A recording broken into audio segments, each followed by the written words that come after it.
Space xəbərə baxırsınız. Bu məktəblərdə oxuyan şagirdlər dərsdən sonra repetitor yanına getmirlər. Onlar məktəb müəllimlərinin məşğələlərində iştirak edirlər. Beləliklə, təhsil aldıqları 2 il ərzində seçdikləri fənlər üzrə uğurlu nəticələr də əldə edə biliblər. Ölkədə təhsildə ən unikal və pilot layihələrdən birinin icra olunduğu Sumqayıt şəhər 37 saylı məktəbdən sujetimiz var. Loqaritma 6 əsasından 12. Onların hər biri fərqli məktəblərin şagirdləridir. Lakin təhsil aldıqları 2 il müddətində bu məktəbdə müəllimlər tərəfindən yalnız seçdikləri ixtisas üzrə fənlər tədris olunur. Burada oxumaq və işləmək üçün həm şagirdlər, həm də müəllimlər imtahan verməli olurlar. Layihə xoşuma gəldi. Heç bir hazırlığa getmədən müəllimlər burada bizi hazırlaşdırırdı.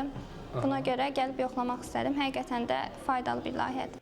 Sumqayıt şəhər 37 saylı məktəbdə artıq 2 ildir ki, tam orta məktəb layihəsi icra olunur. Layihəyə uyğun olaraq bu təhsil ocağında yalnız 10-11-ci sinifin şagirdləri təhsil alır. Tədris aldıqları fənlər isə özləri seçirlər. Ölkədə TOM layihəsi üzrə təhsil alan şagirdlərin bu il ilk buraxılışı baş tutacaq. Sumqayıt şəhər 37 saylı tam orta məktəb. Tam orta məktəb layihəsinin icra olunduğu 14 məktəbdən biri. Hansı ki, burada cəmi 191 şagird təhsil alır. Məqsəd isə repetitor yanına getmədən daha keyfiyyətli dərslərin tədris olunmasıdır. Layihə çərçivəsində şagirdlərə yalnız 10-11-ci siniflərin ümumi tədris proqramı deyil, eyni zamanda ali təhsil müəssisələrinə qəbul üçün hazırlaşdıqları ixtisas qrupları üzrə də dərslər keçirilir.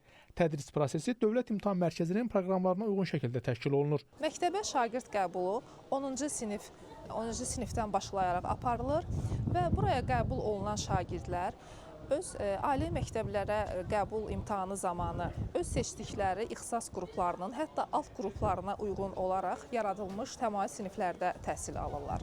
Bu il göstərdiyimiz nəticələrimizlə repetitor fəaliyyəti olmadan şagird heç bir nəticə əldə etməz fikrini biz yanlış olduğunu sübut etdik. Əvvəl övladım 9-cu sinifdə repetitor yanına gedib, amma 10-cu sinifdə bura başlayandan heç bir repetitor yanına getməyib, heç bir ödəniş etmədən rahat şəkildə sınaqlarda iştirak edir və yüksək nəticələr də qazanır. Repetitor yanına getmədən yüksək səviyyədə qəbul və buraxılış imtahanlarına hazırlaşır. Artıq layihənin ilk məzunlarının imtahan nəticələri də məlumdur. Mən də tam orta məktəb layihəsinə qoşulan şagirdlərdən biriyəm və buraxılış fənlərinin heç bir məşğələyə getmədən 278 bal toplamışam.